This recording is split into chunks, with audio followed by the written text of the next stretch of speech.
O Evangelho de Marcos, capítulo 12. Os lavradores maus. Depois Jesus começou a falar por meio de parábolas. Ele disse: certo homem fez uma plantação de uvas e pôs uma cerca em volta dela. Construiu um tanque para pisar as uvas e fazer vinho, e construiu uma torre para o vigia. Em seguida, arrendou a plantação para alguns lavradores e foi viajar. Quando chegou o tempo da colheita, o dono enviou um empregado para receber a sua parte. Mas os lavradores agarraram o empregado, bateram nele e o mandaram de volta sem nada. O dono mandou mais um empregado, mas eles bateram na cabeça dele e o trataram de um modo vergonhoso. E ainda outro foi mandado para lá, mas os lavradores o mataram. E o mesmo aconteceu com muitos mais. Uns foram surrados e outros foram mortos. E agora, a única pessoa que o dono da plantação tinha para mandar lá era o seu querido filho. Finalmente, ele o mandou, pensando assim: o meu filho eles vão respeitar. Mas os lavradores disseram uns aos outros: este é o filho do dono, ele vai herdar a plantação, vamos matá-lo, e a plantação será nossa. Então agarraram o filho e o mataram, e jogaram o corpo para fora da plantação. Aí Jesus perguntou: e agora, o que é que o dono da plantação vai fazer? Ele virá, matará aqueles homens e entregará a plantação a outros lavradores. Vocês não leram o que as Escrituras Sagradas dizem? A pedra que os construtores rejeitaram veio a ser a mais importante de todas. Isso foi feito pelo Senhor e é uma coisa maravilhosa. Os líderes judeus sabiam que a parábola era contra eles e quiseram prender Jesus, mas tinham medo do povo. Por isso deixaram Jesus em paz e foram embora. A pergunta sobre os impostos.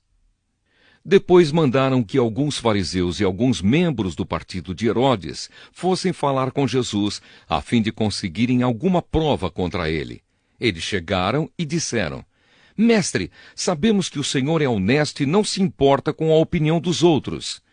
O Senhor não julga pela aparência, mas ensina a verdade sobre a maneira de viver que Deus exige. Diga, é ou não é contra a nossa lei pagar impostos ao imperador romano? Devemos pagar ou não? Mas Jesus percebeu a malícia deles e respondeu: por que é que vocês estão procurando uma prova contra mim? Tragam uma moeda para eu ver. Eles trouxeram, e ele perguntou: de quem são o nome e a cara que estão gravados nesta moeda? Eles responderam: são do imperador. Então Jesus disse: deem ao imperador o que é do imperador, e deem a Deus o que é de Deus. E eles ficaram admirados com Jesus. A pergunta sobre a ressurreição. Alguns saduceus, os quais afirmam que ninguém ressuscita, chegaram perto de Jesus e disseram: mestre, Moisés escreveu para nós a seguinte lei: se um homem morrer e deixar a esposa sem filhos, o irmão dele deve casar com a viúva, para terem filhos, que serão considerados filhos do irmão que morreu. Acontece que havia 7 irmãos. O mais velho casou e morreu sem deixar filhos.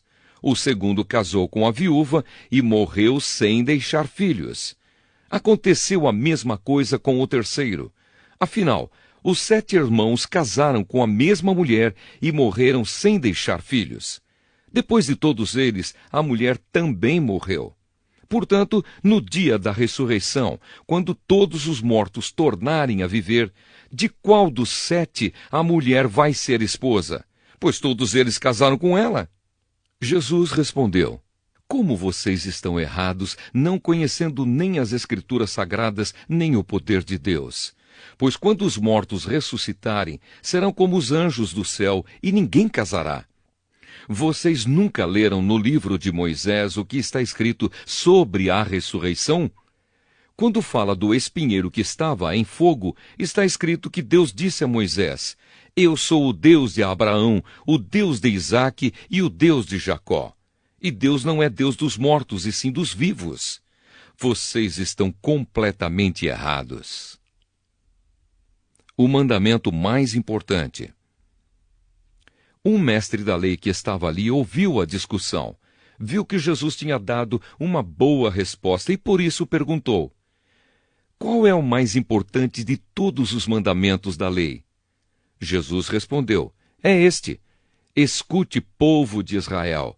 O Senhor nosso Deus é o único Senhor. Ame o Senhor, seu Deus, com todo o coração, com toda a alma, com toda a mente e com todas as forças. E o segundo mais importante é este: ame os outros como você ama a você mesmo. Não existe outro mandamento mais importante do que esses dois. Então o mestre da lei disse a Jesus: muito bem, mestre, o Senhor disse a verdade. Ele é o único Deus e não existe outro além dele. Devemos amar a Deus com todo o nosso coração, com toda a nossa mente e com todas as nossas forças, e também devemos amar os outros como amamos a nós mesmos. Pois é melhor obedecer a estes dois mandamentos do que trazer animais para serem queimados no altar e oferecer outros sacrifícios a Deus. Jesus viu que o mestre da lei tinha respondido com sabedoria e disse: você não está longe do reino de Deus. Depois disso, ninguém tinha coragem de fazer mais perguntas a Jesus. A pergunta sobre o Messias. Quando Jesus estava ensinando no pátio do templo, perguntou: como podem os mestres da lei ensinar que o Messias é descendente de Davi?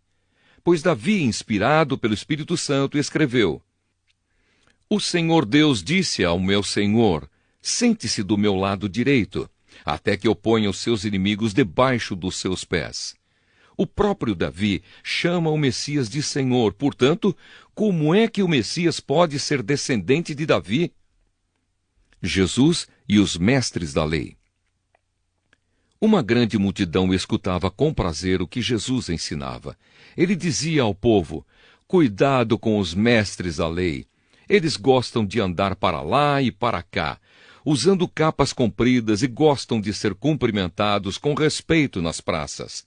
Preferem os lugares de honra nas sinagogas e os melhores lugares nos banquetes.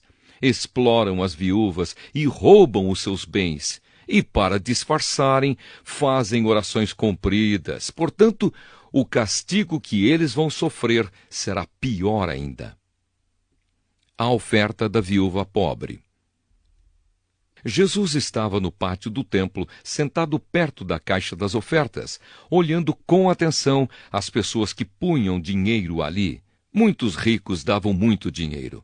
Então chegou uma viúva pobre e pôs na caixa 2 moedinhas de pouco valor. Aí Jesus chamou os discípulos e disse: eu afirmo a vocês que isto é verdade. Esta viúva pobre deu mais do que todos, porque os outros deram do que estava sobrando. Porém, ela, que é tão pobre, deu tudo o que tinha para viver.